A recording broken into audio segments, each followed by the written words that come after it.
Streamers are known to do dumb things because streamers are dumb. However, at least once a year, a streamer decides to go above and beyond and is so dumb that it gets national recognition in the news, or in this case, international recognition. So if you haven't heard about it, which I don't know how you wouldn't have by now, like Cenat did a giveaway in New York and didn't set up any kind of security, didn't get any kind of like necessary paperwork or let the city know in any way, and that caused issues. So when I first heard about this thing going on in New York from Cenat, it was like, oh my God, like the streets are packed. It's like causing so much traffic. It's like shut down a bunch of streets. And I'm like, yeah, okay, that's bad.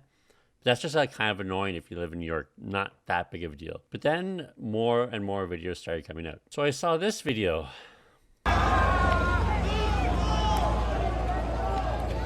And like a fight breaking out in a large gathering really isn't that uncommon. If you've ever been to like a sporting event or like a concert or like a music event or like any kind of stuff like that, fights are going to break out when you get a lot of people. So that wasn't the biggest of deal. I'm like, oh, sure, I'll get some bad publicity for this, but who really cares? And then it got worse. So when he tried to leave, people thought he was in this car. I don't think he actually was, but the fans sure thought he was. He spotted and speeding hopped on away it. with multiple people hanging on, the Twitch star possibly inside. Oh, and then someone fell off. WAB. Yeah, and of course, like more people fell off, but like at that point, like what is the driver supposed to do? Just stop and never move because the people are going to stay on their SUV forever? You kind of have to just keep moving so you don't get swarmed, unfortunately, which is why you should have this stuff planned out in the first place. So that's when I started to think like, okay, this might be kind of bad for him because there's like multiple news choppers following this incident, tons of like news reporters on the ground, and a crap load of cops are here trying to break up the crowd. But luckily for Kai, all through this, he had a defender in Hasan who was saying, oh guys, it's not that bad, like don't worry about it. The media is just blowing it out of proportion. Like, media is racist, which they can be at times. Like, just because it's a bunch of, like, black people in the streets, they're blowing it out of proportion, saying it's crazy, it's a riot, it's out of control. Riot bias much. My dude came in here to fucking cry about a bunch of teenagers that were dancing in the streets. Good job, man. We're covering, like, big boy news now, okay? Don't worry. Yeah, so it wasn't a riot. It was dancing in the streets, except it turned into a riot, and I don't know how you can deny it at that point. But to be fair to him, he was dancing. It just happened to be on top of a car, and there was like a bunch of cars that ended up getting destroyed in this. But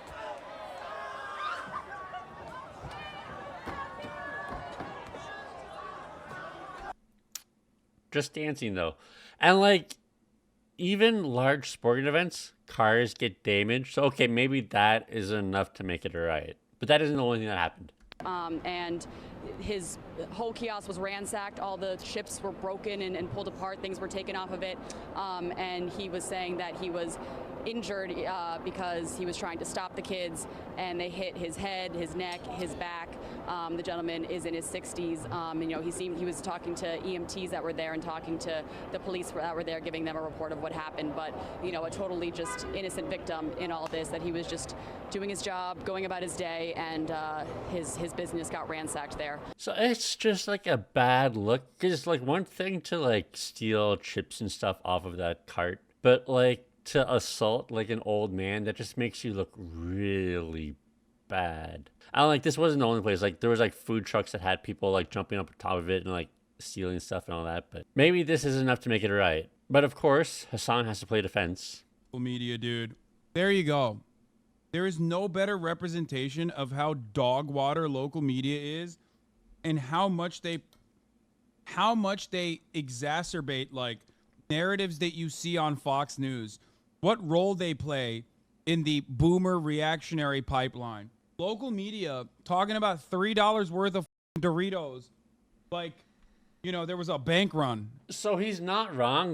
I just don't think this is an example of it. Like, this is literally the dude's livelihood. And it was more than $3. It was racks of food. Like, he has to pay to replace that, or his insurance rates are going to go up. It just feels like it's so out of touch to be like, oh, it's not that big of a deal. It's just like a $3 bag of chips. Because, like, it's one thing if it was, like, Walgreens. Like, still bad, but it's like, oh, it's like a multi-billion-dollar corporation. It can handle losing some chips, but like it's like one person's business. But speaking of billion-dollar businesses, they got hit too.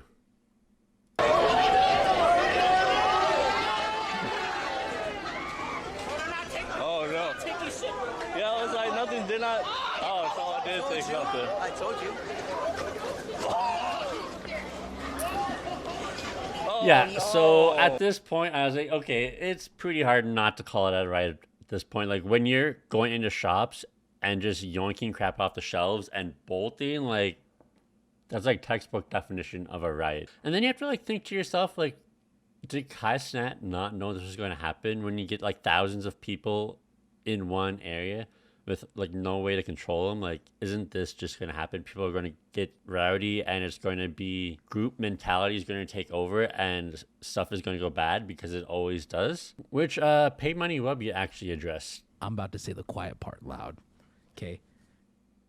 Kai wants this publicity, and if I did this publicity, people in my audience would be very mad at me, right? But Kai's audience caused this. This isn't a bad look for them. This is publicity that gets more people who like this shit to follow anyway.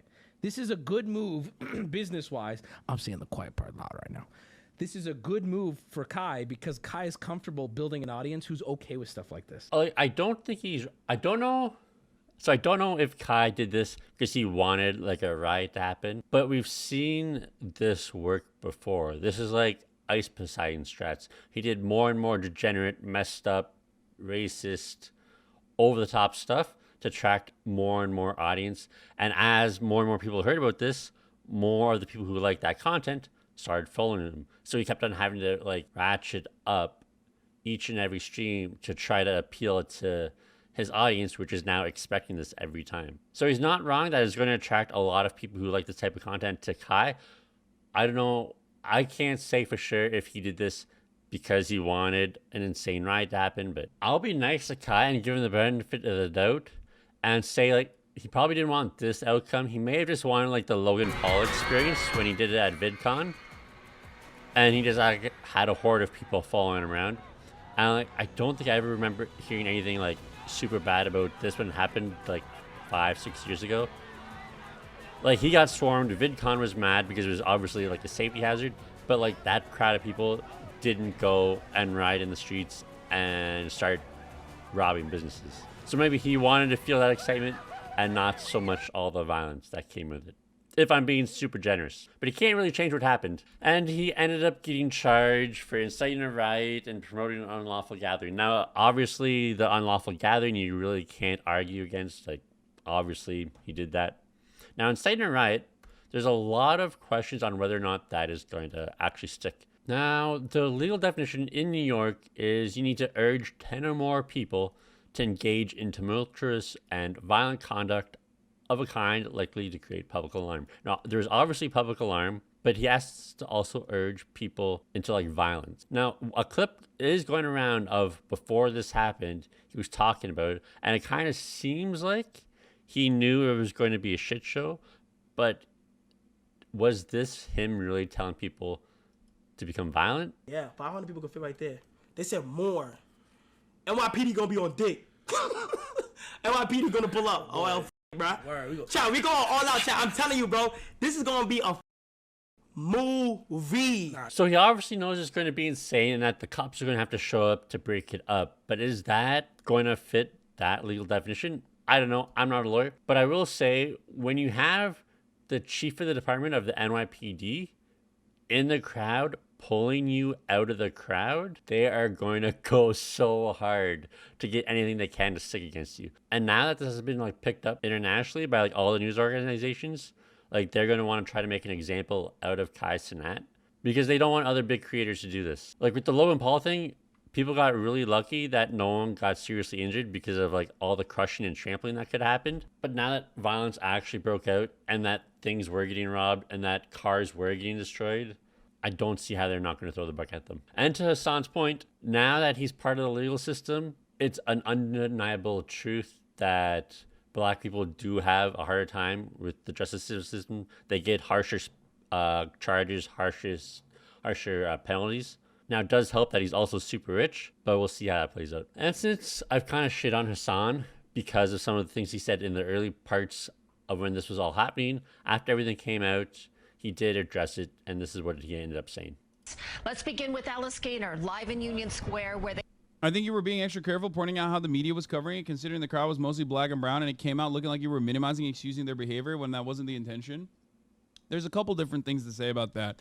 One, when I'm talking about the media's reaction to a predominantly black and brown crowd, I'm very carefully and very deliberately comparing it to media's reaction to a predominantly white crowd, which is why I gave plenty of examples and plenty of comparisons and plenty of legal outcomes for content creators in the past that have had similar circumstances, whether it be Jake Paul, Logan Paul, or the Nelk Boys, or sporting events, if you want to talk about that. Okay, so he's saying he was just trying to compare it to like other people have done similar things and they didn't get as much backlash. I think I've already shown the Logan Paul stuff that he was talking about. It wasn't nearly as bad. It didn't like devolve into something a lot worse. It was obviously dangerous and a stupid idea, and he got banned from VidCon for life for it. But he did it in a closed environment that had security at the very least, right? I don't know what happened with the Nelk stuff, but like sporting events, again, like cities, like the only time riots really happen with sporting events is the finals of stuff. So like the Super Bowl or like the Stanley Cup or whatever, right? And cities know if their team wins, it's probably going to end up in a riot. So cities prepare for it. They like, you see them like greasing the light posts and they have cops ready. Obviously, it's not good that they riot, but it's going to be treated differently because it's expected. It's known to be coming. This just happened out of the blue. So I think it's weird to try to compare it to these different events when the situation and the context around these events are completely different. Maybe he's right about the Nelk Boys. Maybe that was the one that I should have like looked up. But yeah, it's what I'm really interested in to see. Like, I really don't care about if he gets arrested or like thrown in jail, whatever. What I want to know is what is Twitch going to do? Because they banned Ice Poseidon for life because he was at an airport and he accidentally leaked his gate number and then someone called in a bomb threat. So, and like that was international news, and that got Twitch to be like, okay, we don't need this bad publicity. Let's ban him for life. I wonder if Cenat's going to be facing a permanent ban, because this looks really bad for Twitch. I mean, they got lucky that he's being called a YouTuber or just like an influencer and not a Twitch streamer. But we'll see if they do anything or if they just pretend they didn't see this.